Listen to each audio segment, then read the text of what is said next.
Hello everyone, कैसे हैं आप लोग। आज के सेशन में हम डिस्कस करेंगे best approach to read NCERT book for UPSC exam. यदि आप यूपीएससी एग्जाम की तैयारी कर रहे हैं तो एनसीईआरटी की बुक को यूपीएससी के अप्रोच से कैसे पढ़ें और उसके कॉन्सेप्ट को कैसे क्लियर करें, उसके फैक्ट पर एक बेहतर पकड़ कैसे बनाएं, यानी एनसीईआरटी की बुक को पढ़ने का सही अप्रोच क्या है और कैसे पढ़ें। अधिकांश यूपीएससी एस्पिरेंट स्टार्टिंग में गलती कहाँ पे करते हैं एनसीईआरटी की बुक को पढ़ते समय, जिसके कारण काफ़ी समय देने के बाद भी एनसीईआरटी पर उनकी एक बेहतर पकड़ नहीं बन पाती है और प्रीलिम्स के भी क्वेश्चंस को समझने में उनको प्रॉब्लम्स आती है। साथ ही साथ जो मेंस के लिए आंसर राइटिंग करनी पड़ती है वहाँ पे भी उनका परफॉर्मेंस अच्छा नहीं हो पाता। अगर आप मेंस में एक बेसिक अप्रोच से आंसर आप नहीं लिख पा रहे, एक बेहतर अप्रोच से आप उसके आंसर को नहीं कर पा रहे, तो कहीं ना कहीं आपने जो एनसीईआरटी की सोर्स अपने बेसिक फाउंडेशन के लिए जो आपने यूज किया है, कहीं ना कहीं आपके पढ़ने का तरीका जो है वो सही नहीं है। अगर आप प्रीलिम्स के क्वेश्चन आपसे नहीं बन पा रहे तो ये दर्शाता है कि जो आपने बेसिक सोर्स के रूप में एनसीईआरटी की बुक को आपने यूज़ किया है, जो आपका पढ़ने का तरीका है वो सही नहीं है। यानी एनसीईआरटी की बुक को कैसे हम यूपीएससी के अप्रोच से पढ़ें, इन बिंदुओं पर हम चर्चा करेंगे। एनसीईआरटी की बुक को पढ़ते समय आपको ये ध्यान देना है, अगर आपका कोई बैकग्राउंड नहीं है, अगर आपने कभी भी एनसीईआरटी की बुक को नहीं पढ़ा है, अगर आप साइंस बैकग्राउंड से बिलोंग करते हैं और एनसीईआरटी की बुक के बारे में आपको कुछ पता नहीं, यानी उसके एक भी कॉन्सेप्ट आपके क्लियर नहीं है, तो स्टार्टिंग में ऐसे यूपीएससी एस्पिरेंट्स को क्या करना चाहिए। तो ऐसे यूपीएससी एस्पिरेंट को ध्यान में रखना चाहिए कि एनसीईआरटी की बुक पढ़ते समय जो फर्स्ट रीडिंग आप करने जा रहे हैं, सेकंड रीडिंग जो फर्स्ट रीडिंग करने आप जा रहे हैं, वहाँ पे आपको ये ध्यान देना है कि बहुत तेज़ी से पढ़ने का प्रयास नहीं करना है कि आप उस एनसीईआरटी की बुक को पेज टू पेज आप पढ़ते चले जा रहे हैं, यानी आपकी स्पीड बहुत ज़्यादा है। तो पहला पॉइंट आपको अपनी स्पीड पे काम करना है कि आपका जो फर्स्ट टाइम अगर आप पढ़ने एनसीईआरटी की बुक जा रहे हैं तो आपका पढ़ने जो रीडिंग है वो स्लो होनी चाहिए। आप जब उससे पढ़ें, कोई भी अगर चैप्टर आप सेलेक्ट कर रहे हैं उसके अंदर कोई भी सब रीडिंग आप पढ़ रहे हैं तो उसको पहले समझने का प्रयास करें अच्छे से, क्योंकि एनसीईआरटी की बुक आपको बेहतर तरीके से समझाने का प्रयास करती है। और ऐसे में अगर आप बहुत तेज़ी से स्पीड से बढ़ जाएंगे तो फिर वो जो आपको समझाना चाह रहा है, जो आपका एटीट्यूड चेंज करना चाह रहा है, वो एटीट्यूड आपका चेंज नहीं हो पाएगा, यानी उसके थोड़ा जो आपको सीखना है वो आप नहीं सीख पाएंगे। तो सबसे पहले आपको ये ध्यान में रखना है कि आपको बहुत तेज़ी से एनसीईआरटी की बुक को नहीं पढ़ना। अधिकांश बच्चे यहीं पे गलती करते हैं कि बहुत तेज़ी से एनसीईआरटी की बुक लेकर के आते हैं मार्केट से। किसी का सुन लिया कि एक हफ्ते में पूरी एनसीईआरटी खत्म करनी है,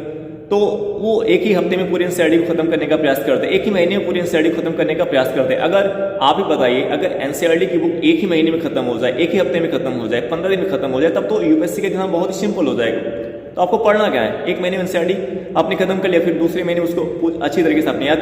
उसको रिविजन कर लिया, हो गया, तो कितना सिंपल एग्जाम हो जाएगा ना। फिर यहाँ डिफिकल्टी कहाँ पे आएगी, तो डिफिकल्टी कुछ है ही नहीं। अगर इतनी कम समय में आपने एनसीईआरटी को आप खत्म कर ले सा रहे हो, जैसा कि लोग कहते हैं कि एक महीने आप पूरी एनसीईआरटी पढ़ लो, खत्म कर लो। एक महीने में केवल एनसीईआरटी खत्म करने का मतलब ये हो आप पेज टू पेज पढ़ते चले गए, आपको उसका वहाँ से जो भी एक महीने का समय दिया, वहाँ से जो भी आपने इनपुट दिया, आपको कोई भी आउटपुट नहीं प्राप्त होगा, यानी आपका जो आउटपुट होगा वो जीरो होगा। इसलिए एक ही टाइम फर्स्ट टाइम अगर आप रीडिंग करना, फर्स्ट टाइम ही आप ऐसा पढ़ो कि दोबारा फिर उसको केवल आपको रिविजन करना पड़े, दोबारा केवल उसको आपको क्या है रिविजन के अप्रोच से पढ़ो, यानी फर्स्ट टाइम। क्योंकि आपको ये ध्यान देना है कि जो फर्स्ट टाइम आप रीड करो उसे धीमे धीमे पढ़िए, उसके कॉन्सेप्ट को क्लियर करने का प्रयास करिए, उसके कॉन्सेप्ट समझने का प्रयास करिए। अगर आपको कोई बैकग्राउंड उस एनसीईआरटी की बुक से रिलेटेड नहीं है, कुछ आपको जानकारी नहीं, तो फर्स्ट पेज में आपको बहुत केयरफुल्ली आपको उसको पढ़ना है, अपनी स्पीड को स्लो करके पढ़ना, उसके कॉन्सेप्ट को क्लियर करने का प्रयास करना है। अगर कॉन्सेप्ट को क्लियर करते समय आपको जो प्रॉब्लम्स आ रही है, आपको कॉन्सेप्ट क्लियर नहीं हो पा रहा, तो आप यूट्यूब की मदद ले सकते हैं, गूगल की मदद ले सकते हैं। आप ये ध्यान रखिए कि स्टार्टिंग में अगर आप अभी एनसीईआरटी को पढ़ने जा रहे हो तो स्टार्टिंग में थोड़ा सा आपको समय देना पड़ेगा, लेकिन अगर आपने जल्दबाजी किया, अब कम समय उसको अपने कवर करने का प्रयास किया, तो बार बार आप उसी में उलझे रहेंगे, फिर कोई फायदा नहीं होगा। यही कारण कि बहुत सारे बच्चे उनका 3 अटेम्प्ट 4 अटेम्प्ट 5 अटेम्प्ट हो चुका है, फिर भी उनको उनके एनसीईआरटी कॉन्सेप्ट क्लियर नहीं है, यानी 3, 4, 5 अटेम्प्ट देने के बाद उनकी एनसीईआरटी कॉन्सेप्ट क्लियर नहीं है। क्यों नहीं क्लियर, यही कारण है कि कभी भी एनसीईआरटी को उन्होंने सही ढंग से पढ़ा ही नहीं, कभी एनसीईआरटी को सीरियसली उसके डीप में जाके पढ़ा ही नहीं, केवल लोग पढ़ते गए, रीड करते गए, वहाँ से क्या उनको आउटपुट मिल रहा है क्या नहीं मिल रहा है, जितना इनपुट दे रहे हैं उतना आउटपुट मिल पा रहा है नहीं मिल रहा है, इस पर उन्होंने कभी ध्यान ही नहीं दिया। तो ये आपको ध्यान में रखना है, फर्स्ट पेज में आपको बहुत ही अच्छे से केयरफुल्ली उसको पढ़ना है, उसके कॉन्सेप्ट को क्लियर करना है। कॉन्सेप्ट को क्लियर करते समय आपको दिक्कत आएंगी, स्टार्टिंग में जब आप कोई भी सोर्स पढ़ते हो और आपको उसके बारे में कुछ नहीं पता तो प्रॉब्लम आएगी, और उस कॉन्सेप्ट को क्लियर करते समय जो दिक्कत आपके सम्मुख आ रही है, आप उसको यूट्यूब के थ्रू आउट, गूगल के थ्रू आउट आप उसको दूर करने का प्रयास करें। अगर आपने कोई कोचिंग ले रखी है तो वहाँ पे जो टीचर्स हैं उनसे उस कॉन्सेप्ट को समझने का प्रयास करें। अगर इस अप्रोच से आप पढ़ेंगे तो इससे आपका क्या होगा कि धीरे धीरे जो आपका कॉन्सेप्ट है वो क्लियर होता जाएगा। और एक पॉइंट ये ध्यान देना कि जब आपने एक चैप्टर एनसीईआरटी का सेलेक्ट किया, उसकी एक दो रीडिंग अच्छे से करिए, धीमे धीमे करिए, उससे कॉन्सेप्ट क्लियर करिए, उसके बाद आप क्या करिए, previous year question paper solve करिए। तो जब प्रीवियस ईयर क्वेश्चन पेपर आप सॉल्व करेंगे तो इससे आप अपनी जो आपकी कमी है उस कमी को आप आइडेंटिफाई कर पाएंगे कहाँ पे आपकी कमी है। तो जब उस कमी को आप आइडेंटिफाई कर पाओगे तो फिर जब आप दोबारा उस एनसीईआरटी की बुक पढ़ने जाओगे तो आपके पढ़ने के तरीके में इंप्रूवमेंट आएगा, सुधार आएगा। अभी हमने कहा कि एनसीईआरटी की बुक को कैसे यूपीएससी के अप्रोच से पढ़े, वो कैसे आपके अंदर यूपीएससी का अप्रोच आएगा, उस अप्रोच एनसीईआरटी की बुक पढ़े। जब आप उसकी फर्स्ट टाइम आप अच्छे से उसको समझने का प्रयास किया, आपने उसके कॉन्सेप्ट क्लियर करने का प्रयास किया, फिर आपने previous year question paper solve किया। जब प्रीवियस ईयर क्वेश्चन पेपर पे को सॉल्व करोगे तो वहाँ से ये अप्रोच आपके अंदर आएगा, क्योंकि उसके थ्रू आउट आप अपनी कमी को आइडेंटिफाई कर पाओगे। और दोबारा जब उस एनसीईआरटी की बुक पढ़ने जाओगे तो फिर आप उसे यूपीएससी के अप्रोच से पढ़ पाओगे। ऐसे ऐसे इसी प्रक्रिया से आपके अंदर यूपीएससी के अप्रोच आता जाएगा कि कैसे आप उस एनसीईआरटी की बुक को यूपीएससी के अप्रोच से पढ़ें, कैसे उसमें कॉन्सेप्ट से कॉन्सेप्ट में उसके कॉन्सेप्ट वाले पॉइंट से कैसे प्री में क्वेश्चन बन जाते हैं, मेंस में क्वेश्चन बन जाते हैं, कैसे फैक्ट बेस्ड प्री में क्वेश्चन बन जाता है, और कैसे आप फैक्ट को आप मेंस एग्जाम में यूटिलाइज कर सकते हो। यानी ये पॉइंट आपको प्रीवियस ईयर क्वेश्चन पेपर के थ्रू सीखने को मिलेगा। यानी जो एक चैप्टर आपने रीड किया एनसीईआरटी की बुक से, एक दो रीडिंग आपने की, फिर उसको आप previous year question paper solve करें, प्री का भी सॉल्व करें, मेंस का भी सॉल्व करें, ऐसे टॉपिक वाइज आप सॉल्व करते जाए। ये नहीं कि आपने पूरी एनसीईआरटी पूरा पढ़ लिया तब आप previous year question paper solve करें, ये गलती कभी मत करना। नहीं तो आप पूरी एनसीईआरटी की जितने चैप्टर सब पढ़ के जब previous year question paper solve करोगे तो फिर सॉल्व नहीं होगा, तो ऐसा लगेगा फिर आपने क्या पढ़ा, आपको कुछ पता ही नहीं चलेगा। इसलिए एक चैप्टर सेलेक्ट करें, एक चैप्टर को सेलेक्ट करें तो उस एक चैप्टर का जो topic previous year question paper उसको सॉल्व करें। इसी अप्रोच से आपको आगे बढ़ना। तो फर्स्ट पॉइंट आपको हमने क्या बताया कि केयरफुली, बहुत ही ध्यानपूर्वक पढ़ना है, स्पीड को कम करके पढ़ना है, उसके कॉन्सेप्ट क्लियर करने का प्रयास करना है,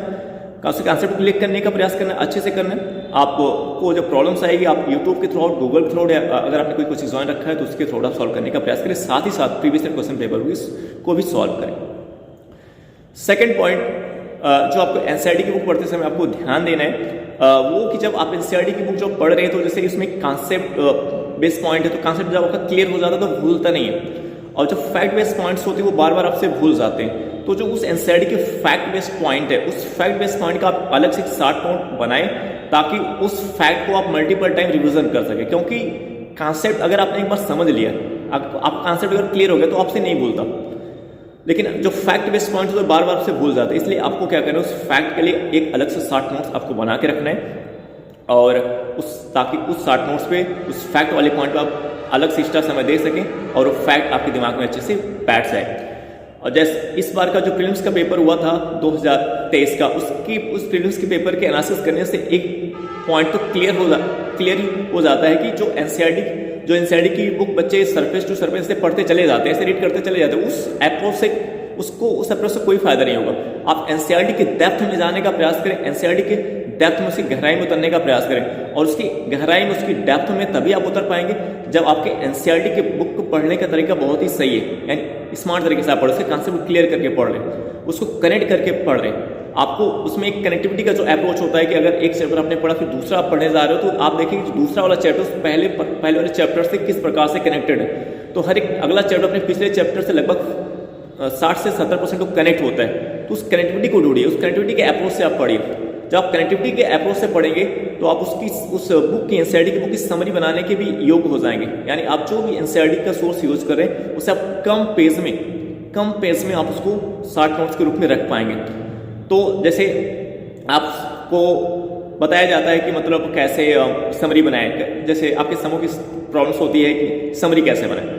इसके लिए आप कोचिंग के थ्रू आउट जाने का प्रयास करते हैं, टॉपर थ्रू आउट जाने का प्रयास करते हैं, तो समरी अचानक आपसे नहीं बन पाएगा। 1 2 3 रीडिंग आपको करनी है, 3 प्रीवियस क्वेश्चन पेपर सॉल्व करना है, और आफ्टर डेट आपके अंदर वो आर्ट आता है, कला आर्ट आता है। समरी बनाना भी एक आर्ट होता है, और वो आर्ट कैसे आएगा, जब आप खुद से एफर्ट करोगे, खुद से उस कॉन्सेप्ट को क्लियर करने का प्रयास करोगे, समझने का प्रयास करोगे, साथ ही साथ आप प्रीवियस क्वेश्चन पेपर सॉल्व करोगे, तो उससे आपको समरी बनाना आएगा। तो जब आपका कॉन्सेप्ट क्लियर होगा, जब आप टॉपिक को ग्रेड करके पढ़ोगे, तो इसके थ्रू आउट आप शार्ट वे में उसकी समरी बना पाओगे, और जब समरी आप बना पाओगे तो आप उसका मल्टीपल टाइम रिविजन भी कर पाओगे। तो अगर हम कुल मिला के देखें कि एनसीईआरटी की बुक को पढ़ते समय में किन बिंदुओं पे ध्यान देना है कि पहले तो हमारी फर्स्ट फेज में अगर आप एनसीईआरटी की बुक पढ़ने जा रहे हो तो आपकी स्पीड कम होनी चाहिए। दूसरा, एक टॉपिक वाइज आप पढ़ें, एक चैप्टर पढ़ें तो उसका प्रीवियस क्वेश्चन पेपर जरूर सॉल्व करें, उस टॉपिक का प्रीवियस क्वेश्चन पेपर जरूर सॉल्व करें। इससे आपके बुक के पढ़ने का तरीके में सुधार आएगा, आपको जो बुक का पढ़ने का तरीका होगा वो यूपीएससी के अप्रोच से टेंड करेगा, ठीक है ना। और ये गलती कभी मत करना कि आप पूरी एनसीईआरटी बुक पढ़ लेते हैं तो फिर आप जो है सॉल्व करने आ रहे हैं, इससे आपका कोई फायदा नहीं होगा। फिर आपका समय वो आपका जो आउटपुट होगा, आपने जो इनपुट दिया उसका आउटपुट 0 होगा। इसलिए एक चैप्टर पढ़े तो उस चैप्टर का एनसीईआरटी प्री और उसके बेसिक क्वेश्चन को सॉल्व करने का प्रयास जरूर करें। तो ये आप अगर इस अप्रोच से आप एनसीईआरटी की बुक पढ़ रहे हैं, कॉन्सेप्ट क्लियर करके उसमें कनेक्ट टॉपिक को आपस में कनेक्ट करके प्रीवियस क्वेश्चन पेपर के थ्रू और टॉपिक वाइज आप उसको सॉल्व कर टॉपिक वाइज को आप टॉपिक वाइज पढ़ करके प्रीवियस क्वेश्चन पेपर सॉल्व करके आप आगे बढ़ रहे हैं, तो इससे आपको बहुत ही फायदा मिलेगा और आप अपने एग्जाम में अच्छा परफॉर्मेंस कर पाएंगे। और आपके पास एक शार्ट नोट, एक समरी नंबर नोट्स भी हो जाएगी जिससे आप मल्टीपल टाइम रिविजन कर पाएंगे। आई होप डेट ये वीडियो आपको समझ में आया होगा। हम आपसे नेक्स्ट वीडियो में मिलेंगे। Okay, bye.